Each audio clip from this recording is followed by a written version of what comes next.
Physics कहती है दुनिया सिंपल है, लेकिन जब आप इसके रूल्स को समझना शुरू करते हैं तो दिमाग में बस यही आता है, ये कैसे पॉसिबल है। तैयार हो जाओ, ये हैं कुछ माइंड बेंडिंग फिजिक्स रूल्स जो आपकी हर सोच को चैलेंज करेंगे। सबसे पहले क्वांटम सुपरपोजिशन। क्वांटम वर्ल्ड में एक सिंगल पार्टिकल एक ही टाइम पर दो जगहों पर हो सकता है।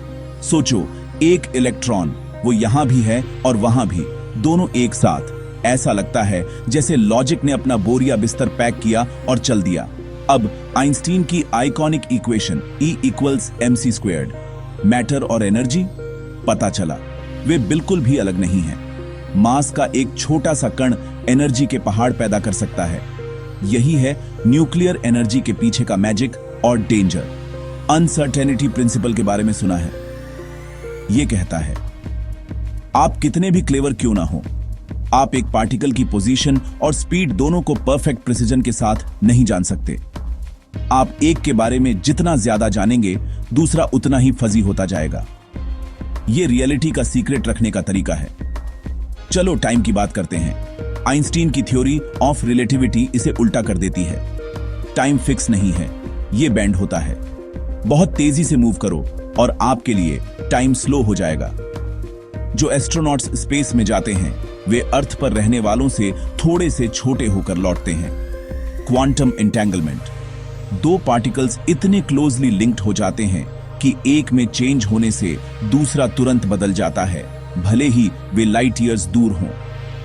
आइंस्टीन ने इसे spooky action at A distance कहा था, और ट्रस्ट मी, वो सही थे डरने में। अब थर्मोडायनामिक्स का दूसरा नियम। शॉर्ट में कैओस हमेशा जीतता है। ऑर्डर डिसऑर्डर में बदल जाता है, कभी उल्टा नहीं होता। इसीलिए टाइम केवल आगे बढ़ता है। वेव पार्टिकल ड्यूअलिटी के बारे में क्या? कभी कभी लाइट वेव की तरह एक्ट करती है, कभी कभी पार्टिकल की तरह। नेचर डिसाइड करता है कि कौन सा मास्क पहनना है और हमें बस इससे डील करना होता है। ग्रेविटी आपको नीचे खींचने वाली फोर्स नहीं है। आइंस्टीन के अनुसार यह स्पेस टाइम में ही एक कर्व है।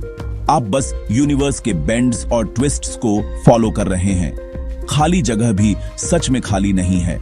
जीरो पॉइंट एनर्जी के कारण हमेशा क्वांटम जिटर्स होते रहते हैं। रैंडम फ्लक्चुएशंस हर जगह होते हैं, यहां तक कि वैक्यूम में भी। और finally universal speed, limit light से तेज कुछ भी नहीं चलता। न मैटर, न इंफॉर्मेशन, कुछ नहीं। यह रूल पूरे यूनिवर्स को शेप देता है। तो फिजिक्स मुझे याद दिलाती है, रियलिटी वैसी नहीं है जैसी दिखती है। ये और भी वियर्ड, वाइल्डर और मेरी सोच से कहीं ज्यादा फैसिनेटिंग है।